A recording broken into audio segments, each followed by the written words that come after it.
Hello friends, मैं सोम्बी सागर। ये मेरे पास में मॉडल है MI Note 10T 5G। इसमें क्या है, हम OC ग्लास चेंज करेंगे। तो सबसे पहले इस ग्लास को हम निकालते हैं आराम से, नॉर्मल तरीके से। ज़्यादा ग्लू ना डालें, बस ज़्यादा डालने पर क्या होता है कि रिफ्लेक्टर में घुस सकता है। पैर से पत्ता हटाने के बाद में बड़ी सावधानी से निकालें और इस पत्ते को रिमूव करते हैं, क्योंकि जब पंचिंग करेंगे तो दब सकता है और ये ख़राब हो जाएगा। फिर इसका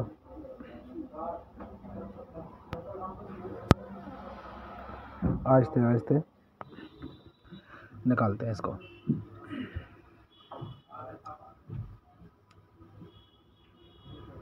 ताकत ज़्यादा ना लगाएं, वरना पत्ता क्रैक हो सकता है। ये इसको हम चेक करते हैं हमारी LCD ठीक है या नहीं है। क्यों निकालने में ऐसा कभी कभार ऐसा होता है कि डैमेज हो जाती है।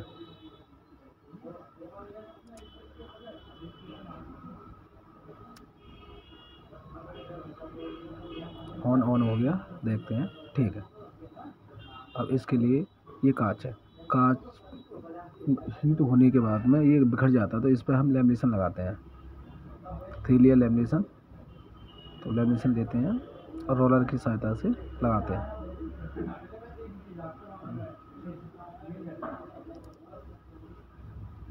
लेमिनेशन से क्या होता है कि जो कांच का कण है वो बिखरेगा नहीं, वो अपनी जगह पे स्थिर रहेगा। अगर लेमिनेशन नहीं लगाते हैं हम तो ओवर हीट होने की वजह से ये कांच बिखर जाता है, तो कटिंग करने की दिक्कत आएगी। तो ये लेमिनेशन लगा देगा ना। अब देखते हैं इसको ब्लेड से, जो एक्स्ट्रा लेमिनेशन है इसको ब्लेड से काटते हैं।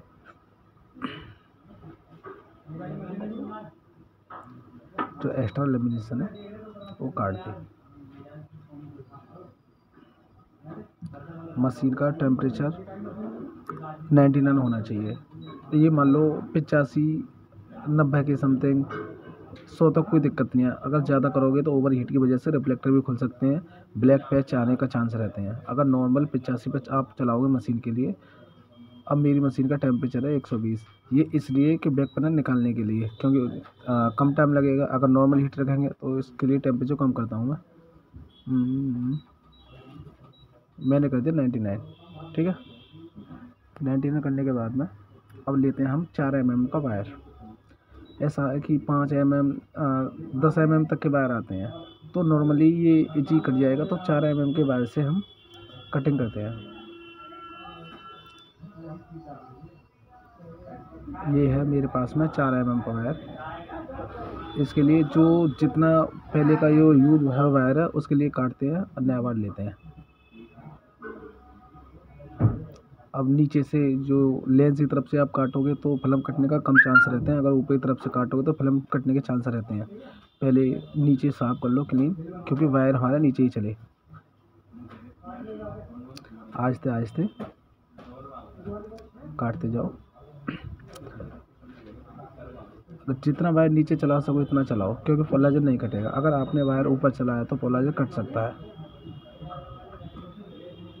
वैसे तो पोलाइजर को गमारू भाषा में फिल्म भी बोल देते हैं, वैसे प्रॉपर नाम उसका पोलाइजर है। अब क्या है, जैसे ही मैंने इसमें लेमिनेशन मारी, अब ये उखड़ गया, तो बीच में से जो कांच थे, कण थे, वो बिखर गए। अब इस मशीन से वैक्यूम में रुक नहीं रहा। अब तो थोड़ा सा प्रेशर डालते हैं, प्रेशर डाल के कटिंग करते हैं नॉर्मली।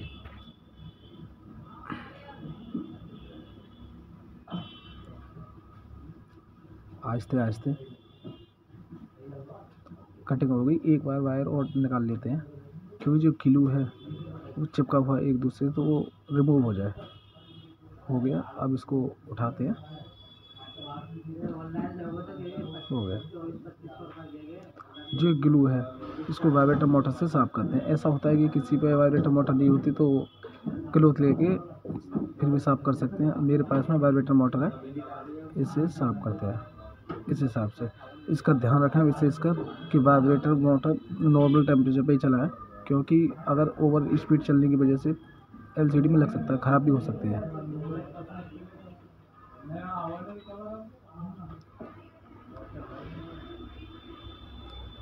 ये ओसी धीरे धीरे साफ करते रहो नॉर्मली।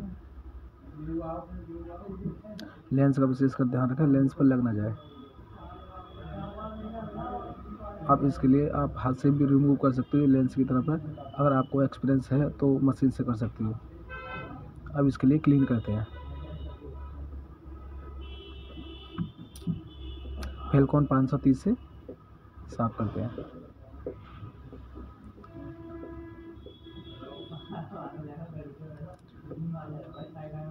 अच्छी तरह से क्लीन कर लें, डस्ट वगैरह ना रहे। अगर डस्ट वगैरह रहेगी तो आपके उसी ग्लास पर स्पष्ट दिखाई देगी।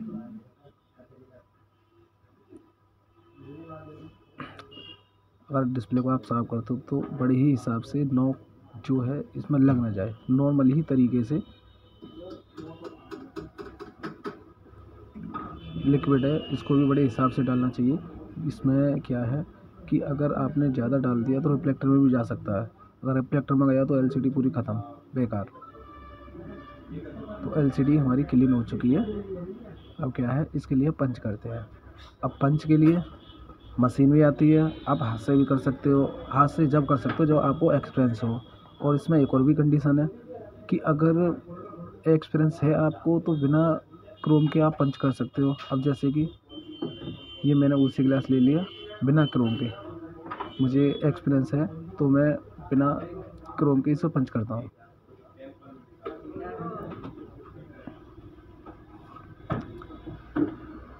अगर आप बिना क्रोम के पंच करते हो तो ध्यान रखें, अगर कहीं ने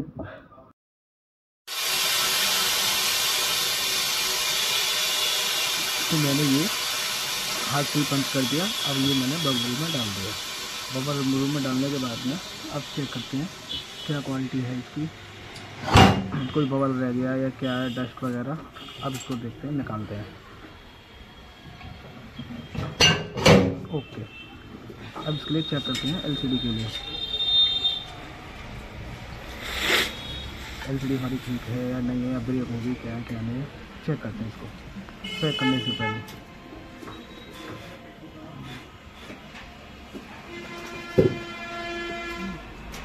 डिस्प्ले का पत्ता लगा दिया। और आप ध्यान रखें जहाँ आप वर्क करते हो वहाँ पर ग्राउंडिंग होना ज़रूरी है। अगर नंगे पैर भी हो आप तो जो शरीर का जो करंट होता है उसे डिस्चार्ज करने के लिए अर्थिंग लगना ज़रूरी है। वरना अगर आप पीसीबी को पकड़ते हो तो ये डेड भी हो सकता है।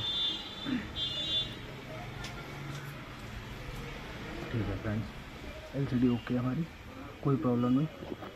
फिर मिलते हैं एक न्यू वीडियो में। बाय।